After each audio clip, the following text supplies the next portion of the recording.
This is going to be my review of the Schecter Omen Extreme 6. Now this is something I've wanted to do for a long time because I made a couple of review videos years ago that people seem to really like. It's just that once I started getting into it, I realized how difficult it is, and I'm kind of a perfectionist when it comes to that stuff, and then I just get frustrated and scrap the whole project. But here we are. I'm going to go through what I like about it, what I don't like about it, if I think it's a good value for the money still, because some things have changed about it, and hopefully you all enjoy it.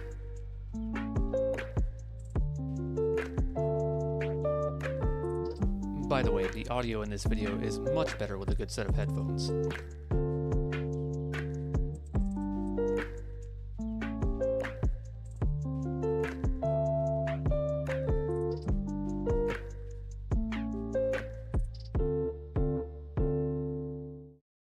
So you're probably wondering what made me want to get this guitar. Well, this thing actually popped up in my newsfeed as a sponsored ad for Guitar Center, and as soon as I saw it, I was pretty much like, yeah, that's exactly what I want. I've always loved a good cutaway arch top body style. My favorite color is blue. I love a good quilted maple top and a burst finish. I do prefer guitars with binding all the way around like that. Black nickel hardware also, which is my favorite hardware color. In fact, this is the third guitar I've had with that type of hardware on it, even though it's not very durable, which I'll get into later.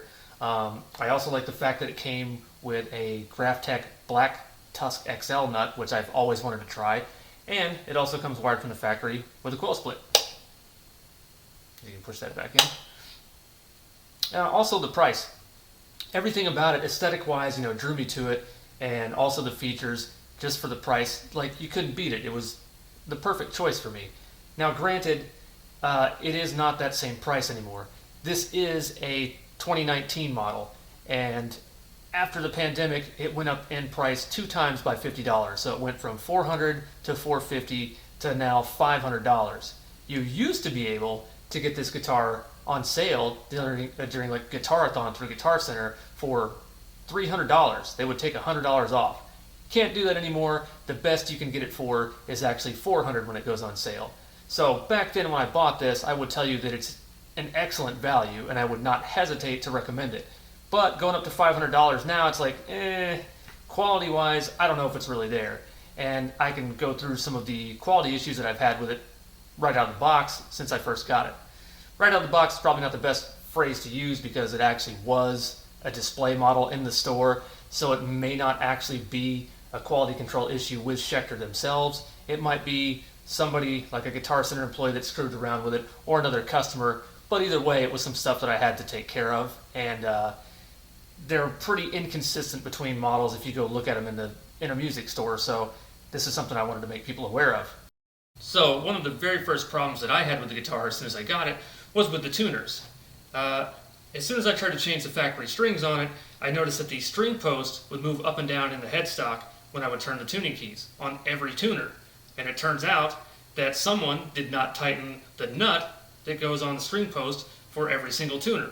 So all of them were loose. I actually had to go get a 10mm socket and a ratchet and tighten them all down to fix that temporarily. But these are no longer the factory tuners. I have replaced these with Godos.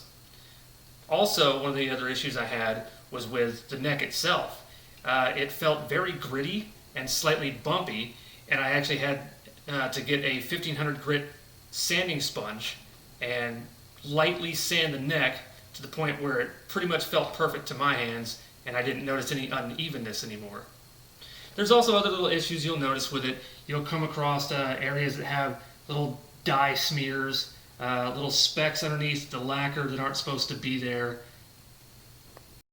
There are just a few little minor issues with my particular one here and there that don't really affect its playability at all. It doesn't make it a bad guitar. Stuff that's slightly irritating, but you expect some little flaws to be there from a mass-produced guitar that's under $500, so I can't complain too much about that. One other thing I don't like about them is the inconsistencies in the actual finish. Now with mine, I have to admit that I got pretty lucky. That's also one of the reasons I picked this one up when I saw it, because a lot of these, when you go look at them in person, have the middle area where it's either green looking or almost faded to like a whitish blue color. This is one of the actual few that I've seen in person that looks just like the stock photo does on the Schecter website. Then of course, as I mentioned earlier, you do have the plating durability issue with the black nickel hardware. As much as I love it, you may call it something else. Every manufacturer calls it something slightly different. I got used to calling it black nickel because I used to play ESP for a long time. Schecter calls it black chrome. I've even seen Ibanez call it Cosmo black, whatever the hell that is. The other problem with that is too that it's less common, and so the hardware's harder to find and replace if you have worn the finish off completely. So it's something to think about if you're worried about durability or looks. It's hard to tell on camera, but the volume knob here actually has more of the plating worn off than the two below it, so it almost looks like chrome, while the two below it look darker. I actually replaced the bridge here with a Graphtec Resomax bridge, basically to pair with the Black Tusk XL nut that they have on there, and they even claim that their bridge is triple plated for durability. And if you look at it, you can actually see that the area around the bridge studs, as well as the string saddles themselves, where I rest my hand during palm muting, are pretty much worn off, especially this center string saddle here on the fourth string. It's almost completely worn down to copper, it looks like. So that's one thing I dislike about it. I love the way it looks. It's just not very durable. The stock pickups don't actually sound bad, although I am going to replace both of them next. I just wanted to make this video before I did that so you could hear what it sounds like when you buy it. I do think that my neck pickup has finally died though. Granted, I have had it for a few years, so it's not like it was so cheap that, it died shortly after I bought it and started playing it. But yeah, it's got a super weak signal. You can even tap on it with your hand or a pick and you can barely even hear it coming through the amp, so they're both going to get replaced. Overall, it has been a good guitar for me. I don't regret my purchase. I think it's a really great platform for mods. I still think it's a great value for the money despite the price increases. At least it looks like a guitar that should cost $500 plus. And I don't see any of the little minor quality issues on guitars in the store that I have with this particular one. Like for example, the nut on this one does not sit flush with the binding, but I have not seen that with any others that I've looked at in person. So I think it's just the one I got, and I wanted to pick it because, I don't know. This is just the one that spoke to me. Anyway, this is just a little quick overview I wanted to do for people that were interested in it.